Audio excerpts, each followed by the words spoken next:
நம் இந்தியாவில், குறிப்பாக தமிழகத்தில், தரையில் அமர்ந்து சாப்பிடும் பழக்கம் ஆதி காலத்திலிருந்தே உள்ளது. டைனிங் டேபிளில் ஹாயாக உட்கார்ந்து டிவி பார்த்து கொண்டோ அல்லது படுக்கையில் உட்கார்ந்து கொண்டோ சாப்பிடுவது வசதியாக இருப்பது போல் நமக்கு தோன்றலாம். ஆனால் கால்களை குறுக்காக மடக்கி சம்மணம் போட்டு கட்டான் தரையில் உட்கார்ந்து சாப்பிடுவது அழகு மட்டுமல்ல, ஆரோக்கியமும் கூட என்பது நம் முன்னோர்கள் கண்டறிந்த உண்மை. தரையில் உட்கார்ந்து சாப்பிடுவது மிகவும் நல்லது என்பதற்கான சில காரணங்கள் இதோ.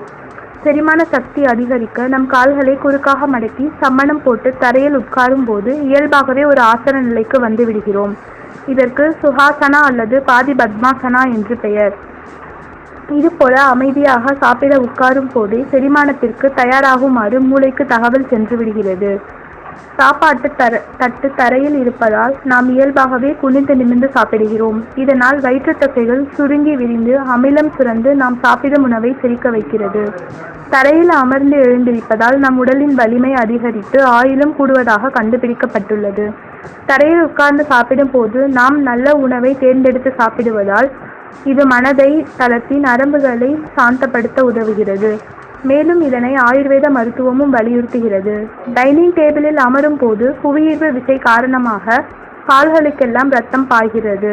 ஆனால் தரையில் உட்காரும் போது இது குறைந்து இரத்த ஓட்டம் இதயத்தில் மட்டுமே சீராக இருப்பதால் நம் இதயம் ஆரோக்கியமாக இருக்கும். இதுபோல பல பயனுள்ள தகவல்களை அறிந்து கொள்ள தமிழ் தகவல் சேனலை சப்ஸ்கிரைப் செய்யவும்.